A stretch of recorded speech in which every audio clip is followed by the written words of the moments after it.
Hi friends, ಹೇಗಿದ್ದೀರಾ? ಎಲ್ಲ ಚೆನ್ನಾಗಿದ್ದೀರಾ ಅಂತ ಭಾವಿಸ್ತೀನಿ. ನಾನು ಕೂಡ ಚೆನ್ನಾಗಿದ್ದೀನಿ. ನಾನು ನಿಮ್ಮ ನಾಗೇಂದ್ರ ಪಾಟೀಲ್ ಮಾತಾಡ್ತಾ ಇರೋದು. ಈ ಬ್ಲಾಗ್ ಬಂದು ನಿನ್ನೆ ನೈಟಿಂದ ಶುರು ಮಾಡಿರೋದು. ನೀರು ಬೇಡ. ನಿನ್ನೆ ಜುಣಕ ಮತ್ತು ರೈಸ್ ಸಾಂಬಾರು ಮತ್ತು ರೊಟ್ಟಿ ಇತ್ತಂತ, ಅಂಗಡೀಲಿ ಪಲ್ಯ ಇತ್ತಂತೆ, ಕೊಟ್ಟು ಕಳಿಸಿದ್ರು. ಅಷ್ಟೇ ರೆಸಿಪಿ. ಮಗ ಊಟ ಮಾಡಿ ಮಲಗಿದ. ಅಷ್ಟರ ಮೇಗೆ ನಾನು ಸ್ವಲ್ಪ ಕೆಲಸ ಇತ್ತು, ಮಾಡಿಕೊಂಡೆ. ಮಗಳು ಮಲಗಿಸಿದೆ. ಆನಂತರ ಪಾತ್ರೆ ತೊಳ್ಕೊಂಡೆ. ಬೆಳಗ್ಗೆ ಇದು ಅವನಿಗೆ ಇವತ್ತು ಶಾವಿಗೆ ಪಾಯಸ ತಿನ್ನಬೇಕು ಅನಿಸಿತ್ತಂತೆ. ಸೊ ಹಾಗಾಗಿ ಇವತ್ತು ಶಾವಿಗೆ ಪಾಯಸ ಮಾಡಿದ್ದೆ. ಅದನ್ನೇ ಬಾಕ್ಸಿಗೆ ತೊಗೊಂಡು ಹೋದ ಮಧ್ಯಾಹ್ನ. ಇವತ್ತಿನ ಮಧ್ಯಾಹ್ನ ಲಂಚು ಶಾವಿಗೆ ಪಾಯಸ ಫ್ರೆಂಡ್ಸ್.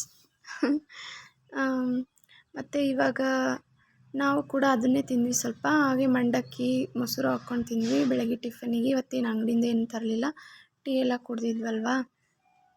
ಸೊ ಬೆಳ್ಳುಳ್ಳಿ ಮಂಡಕ್ಕಿ ಹಚ್ಚಿದವಿದ್ವು ರೆಡಿ ಕವರಲ್ಲಿ. ಸೊ ಹಂಗಾಗಿ ಮತ್ತೇನು ಅಂಗಡಿಗೆ ಹೋಗೋದು, ನನ್ನೊಬ್ಬಳಿಗೋಸ್ಕರ ಅಂತ ಹೇಳ್ಬಿಟ್ಟು ನಾನು ಇದನ್ನೇ ತಿನ್ಕೊಂಬಿಡೋಣ ಅಂಥೇಳಿ ಅದನ್ನೇ ತಿಂದ್ವಿ. ಅನಂತರ ಇದು ಹೂವು ಮೊನ್ನೆ ಮೀಶೋದಿಂದ ತರಿಸಿದ್ದೆ. ಶಾರ್ಟ್ ವಿಡಿಯೋ ಮಾಡೋಣ ಅಂತ ಹೇಳ್ಬಿಟ್ಟು ತಗೊಂಡಿದ್ದೆ. ಯೂಸ್ ಮಾಡಿದೆ. ಸಡನ್ನಾಗಿ ಇಡೋಕ್ಕಾಗಲಿಲ್ಲ, ಏನೂ ಆಗಿಲ್ಲ. ಇವಾಗ ಮಾಡಬೇಕು. ಥಂಡಿ ವಾತಾವರಣ ಬೇರೆ ಇದೆ. ಸ್ಕೂಲಿಗೆ ಹೋಗಿಂದ ದಿನ ಎಲ್ಲ ಏನಾಗುತ್ತೆ ಅನ್ನೋದೇ ಗೊತ್ತಾಗೋದಿಲ್ಲ.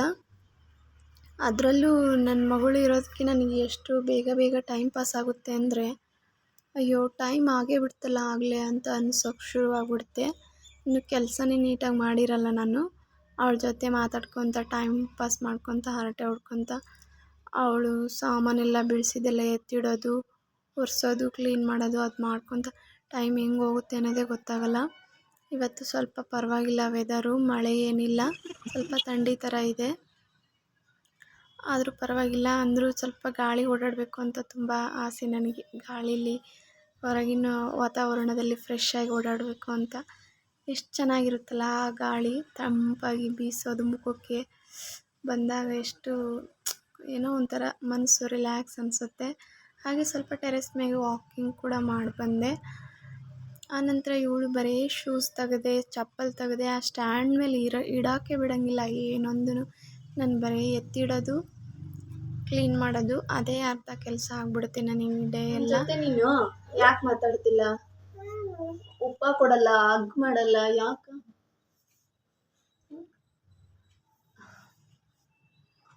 ಉಪ್ಪ ಕೊಟ್ಟಿಲ್ಲ ಇವತ್ತು ಬೆಳಗಿಂದ ನೀನು.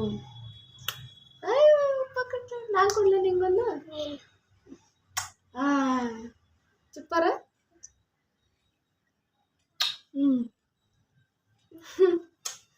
ಚುಪ್ಪರ್ ಐಪೈ ಒಂದಕ್ಕೈ ಐಪೈ ಆತಾ. ಇನ್ನೂ ಸ್ವಲ್ಪ ಮಾಡೋಗಿ ಬಂದು ಹಾಗೆ ಸ್ವಲ್ಪ ಹೊತ್ತು ಅಮ್ಮ ಮಗಳು ಹರಟೆ ಹೊಡೆದ್ವಿ. ನಂತರ ನಮ್ಮ ಮನೆಯವರು ಸಾಯಂಕಾಲ ಈವ್ನಿಂಗು ಡ್ಯೂಟಿಯಿಂದ ಬಂದು ದುಡ್ಡು ಒಳಗಡೆ ಬೀರೊಳಗೆ ಇಟ್ಟಿರಲಿಲ್ಲ. ನಾನೇನೋ ಬೈ ಚಾನ್ಸಾಗಿ ಏನೋ ತೊಗೊಳಕ್ಕೆ ಹೋದೆ, ನೋಡಿದೆ.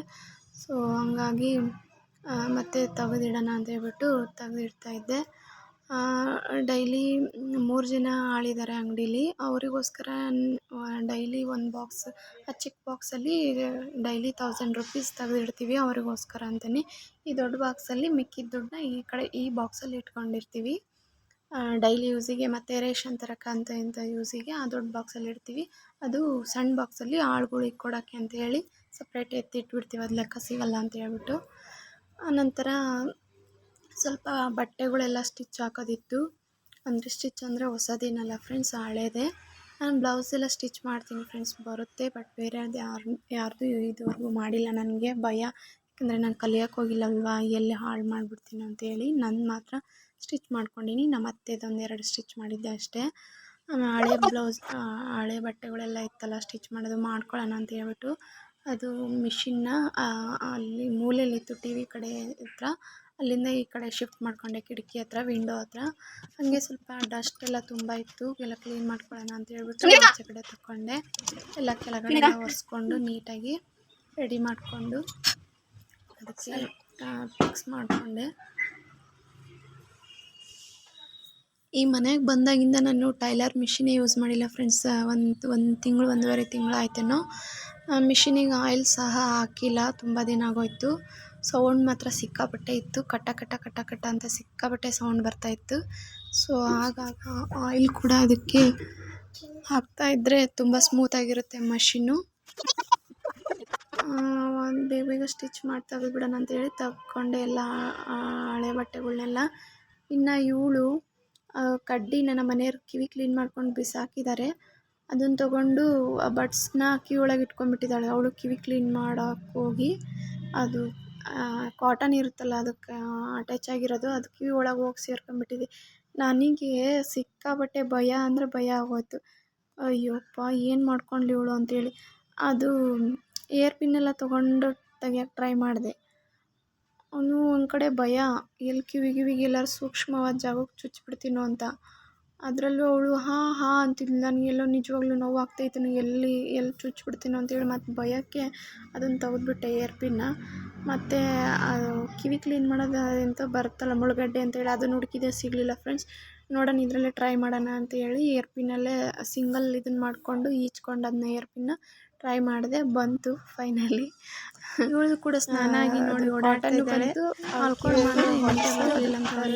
ಅಟ್ಯಾಚ್ ಆಗಿ ಇವರು ಮನೆಗೆ ಬಂದಿದ್ರು, ಇವಳು ಸಮಾಧಾನ ಆಗೋಯ್ತು, ಭಯ ಆಗ್ಬಿಟ್ಟು ಹಿಂಗಾಗೋಯ್ತು ಅಂತ. ಮಕ್ಕಳ ಮನೆಯಲ್ಲಿ ತುಂಬ ಹುಷಾರಾಗಿರಿ ಫ್ರೆಂಡ್ಸ್. ಹುಳ್ಳಿಕಾಳು ಕ್ಲೀನ್ ಮಾಡ್ಕೊಳ್ಳೋಣ, ಊರಿಂದ ಪೂಜೆ ಎಲ್ಲ ಆಯಿತು.